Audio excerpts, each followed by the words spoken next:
గజ్వేల్ పట్టణ బంద్ కు బీఆర్ఎస్ నియోజకవర్గ ఇన్ఛార్జ్ వంటేరు ప్రతాప్ రెడ్డి పిలుపునిచ్చారు. గజ్వేల్ పిఎస్ లో ఫిర్యాదు చేసిన అనంతరం ఆయన మీడియాతో మాట్లాడుతూ పోలీస్ స్టేషన్ కు కూతవేటు దూరంలో ఉన్న క్యాంప్ ఆఫీస్ కు భద్రత లేకపోతే సామాన్యులకు ఎలా భద్రత ఉంటుందని ప్రశ్నించారు. కాంగ్రెస్ దాడికి నిరసనగా సోమవారం గజ్వేల్ బంద్ కు పిలుపునిస్తున్నామని, శాంతియుతంగా బంద్ ను విజయవంతం చేయాలన్నారు.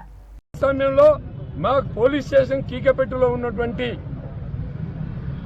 క్యాంప్ ఆఫీస్కే భద్రత లేకుంటే ఈ ప్రభుత్వంలో ఇది ప్రజాపాలన గుండాల పాలన అది ప్రజలకు అర్థం చేసుకునేటువంటి రోజు దగ్గరలో ఉంది. మేము ఇప్పుడు రిప్రజెంటేషన్ ఒకటి కంప్లైంట్ ఇవ్వడం జరిగింది.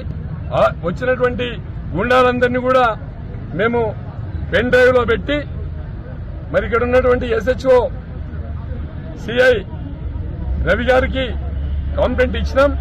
వాళ్ళ మీద వెంటనే చర్యలు తీసుకోవాలి, అరెస్ట్ చేయాలి. అరెస్ట్ చేసి 24 గంటల్లో అరెస్ట్ చేయాలి. 24 గంటల్లో అరెస్ట్ చేయకుంటే చర్యకు ప్రతి చర్య ఉంటుంది.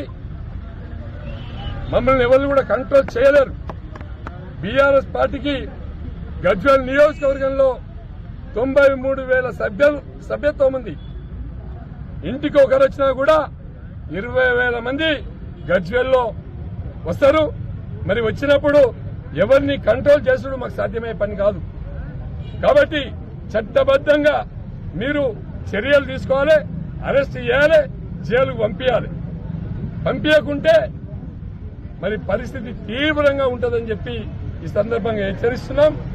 సోమవారం రోజు ప్రజాస్వామ్యబద్ధంగా ఈ దాడికి నిరసనగా గజ్వేల్ బంద్కు పిలిపిస్తున్నాం. గజ్వేల్ బంద్ కూడా ప్రశాంతమైనటువంటి వాతావరణంలో ఎవరికి నష్టం చేయకుండా ఇది శాంతియుతంగా బంద్కు పిలిపించి కాంగ్రెస్ గుండాలకు వ్యతిరేకంగా బంద్కు పిలిపిస్తున్నాం. మళ్లీ ఇలాంటిది పునరావృతం కాకుండా పోలీసులు చర్య తీసుకోవాలని చెప్పి విజ్ఞప్తి చేస్తున్నాం. జై తెలంగాణ.